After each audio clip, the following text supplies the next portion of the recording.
성경으로 한자를 푸는 대구의 오집사입니다. 오늘은 보배 진자에 대해서 말씀드리겠습니다.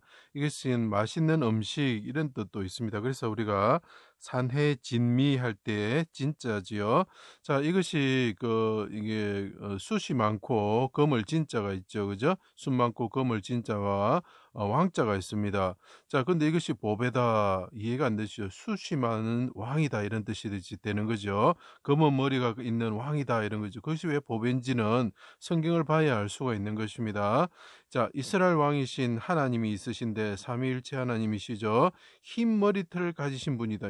왕이신데 그분은 흰 머리털을 가지셨던 분이라는 거죠. 하늘에서 자기 땅에 검은 털을 가진 아기로서 오셨다. 자, 왕께서 인간으로 오실 때에 그분이 흰 머리가 검은 아기처럼 검은 머리털처럼 오셨다라는 거죠. 그죠? 자, 머리털보다 많은 미워하는 인간들에 의해서 골고다 언덕 십자가에 수족을 찔려 하나님신 예수님이 달리셨다. 도상장에 끌려가는 털 깎는 자 앞의 양과 같이 잠잠하였다. 사람들이 귀하게 여기질 않았다.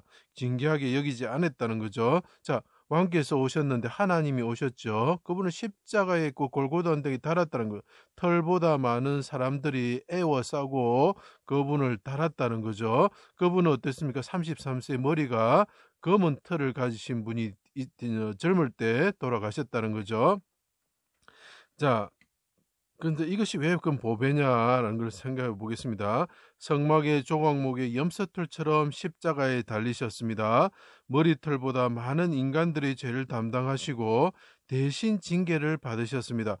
그분이 인간들의 죄를 담당하셨는데 그분은 털 깎이는 어린 양과 같으신 분인데 성막의 그 조각목에 걸려있는 염소털과 같으신 분인데 그분이 인간들의 그 털보다 많은 죄를 담당하시기 위해서 오셨다는 거죠.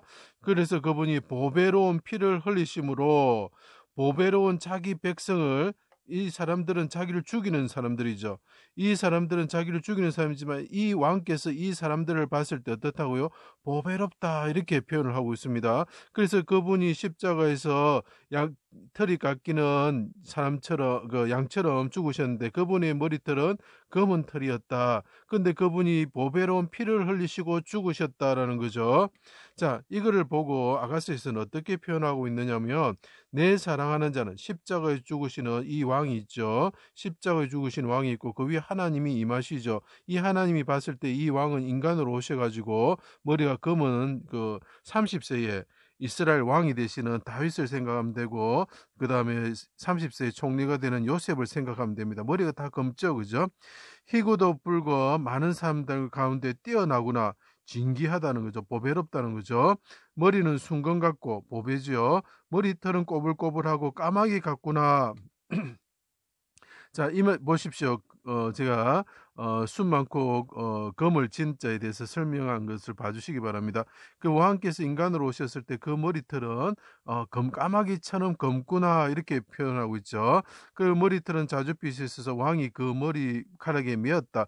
이 왕께서 이 왕의 머리카락에 메었다라고 표현을 하고 있죠. 자, 그러면서 그 검은 머리털을 가지신 왕을 뭐라 표현하느냐면 손은 황옥을 물린 황금 노리개 같고 몸은 아루색인 상하에 청옥을 입힌 듯 하구나. 보배죠, 그죠? 보물이죠. 다리는 순금 받침에 세운 화반석 기둥 같고 이렇게 표현을 합니다. 입은 달콤하니 내 사랑하는 자요. 그래서 예수님께서 요단강에서 성령을 받을 때 내가 사랑하는 자고 내가 기뻐하는 자다 이렇게 이야기하죠. 또 변화산에서도 그런 이야기를 합니다. 사랑하는 자는 뭡니까? 다윗이 사랑받은 자라는 뜻이고 솔로몬이 여디디아를 해갖고 사랑받은 자라 이렇게 표현을 하고 있죠. 결국 그 술람의 여인을 말하는 것입니다. 내 사랑하는 자요 소중히 여기다 징계하다는 거죠. 나의 친구로다. 네 입은 좋은 포도주 같을 것이라 이렇게 표현을 하죠.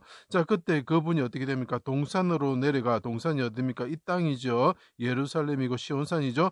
동산 가운데서 양떼를 먹이며 양떼가 먹는다는 거죠. 검은 머리털을 가지신 분이 있는데 그분은 왕이신데 그분은 청옥과 같고 황옥과 같고 머리가 순금 같으신 분인데 보배로우신 분인데 그 보배로운 자기 백성들을 위해서 오셔가지고 왕을 이 검은 털을 가지신 분이 어떻다고요? 먹이신다는 거죠. 그래서 우리가 맛있는 음식 이런 것이 됩니다. 양떼를 먹이며 시냇가에서 맑은 물을 먹이며 이스라엘 산에서 좋고 살찐 꼴을 먹이신다라고 표현을 하고 있죠. 기름진 것과 오래 저장된 맑은 포도주로 이건 보배로운 자기 피를 말합니다. 잔치를 베풀어 주신다. 이것이 그 성경의 그 가장 키포인트입니다. 머리가 검으신 왕이 오시는데 그분이 술라미 여인이시고 다윗 왕이시고 요셉과 같으신 분인데 오셔서 우리에게 잔치를 베풀어 주시고 맛있는 음식을 주신다라는 거죠. 요셉이 자기를 배반했던 형들이 있습니다. 죄가 많았던 형들이죠. 머리털만큼 죄가 많았던 형들에 위해서 그분이 잔치를 베풀어 주시는 거죠. 그들에게 포도주를 마실 음식과 그 다음에 마실 음료와 그 다음 음식을 주게 되는 거죠. 그것이 그래서 맛있는 음식 할 때 산의 진미할 때 진짜가 되는 것입니다. 신을 만한 물가로 인도하시고 머리털보다 많은 원수들 앞에서 상을 차려주시는 분이 되셨다는 거죠. 그래서 요셉이 머리가 30세니까 머리가 검겠죠. 다윗도 머리가 검죠. 히스기야 요시아도 6월절에 음식을 자기 백성들에게 베풀어 줍니다. 젊은 왕일 때 베풀어 주는 거죠. 그래서 이것이 맛있는 음식이 되는 것입니다. 자, 여기서 우리가 조심해야 될 게 있습니다. 검은 머리털을 가진 사람이 있습니다. 누가 있습니까? 압살롬이 있습니다. 그 머리털을 가진 왕이라는 자를 우리가 조심해야 됩니다. 지금 중요한 거는 이제 검은 머리털을 가진 왕께서 벌써 오셔가지고 십자가에서 모든 것을 해결하셨습니다. 그렇지만 아직까지 예수님이 그리스도가 오지 않았다고 하는 자들은 어떻게 하겠습니까? 마귀에 속한 자들은 검은 머리털을 가진 왕을 기다리고 있을 것입니다. 분명히 마귀적인 사람은 검은 머리털 숱이 많은 압살롬과 같은 자가 올 것입니다. 그래서 그 검은 머리털을 가진 사람을 조심해야 됩니다. 왕이라는 자를 조심해야 됩니다. 압살롬과 같이 살인자할 수 있으며 자기가 이스라엘 왕 하나님이라고 온갖 기적을 베풀 것입니다. 먹을 것을 주며 평화의 왕처럼 행사할 것입니다. 우리를 위해 어린 양처럼 피 흘리고 죽고 부활하지 않는다면 아무리 검은 머리털을 가지고 있고 그가 평화의 왕이다. 압살롬이라는 건 평화의 아버지라는 뜻입니다. 평화를 외치는 자가 있어도 그 사람을 믿어서는 절대 되지 않습니다. 이것을 이 글자를 보면서 그분이 젊은 나이에 우리를 위해서 죽으신 보배로우신 피를 흘리신 분이 있는데 그분은 하나님 보기에 보배로우신 분이고 그 보배로운 자기 백성들을 위해서 그분이 십자가에서 털이 깎이는 양처럼 그분이 죽으셨고 우리에게 잔치를 베풀어 주시는 분이라는 것이죠. 맛있는 음식을 베풀어 주시는 분이라는 거죠. 그래서 보물 맛있는 음식이 되는 것입니다. 제 강의를 들어주셔서 감사합니다.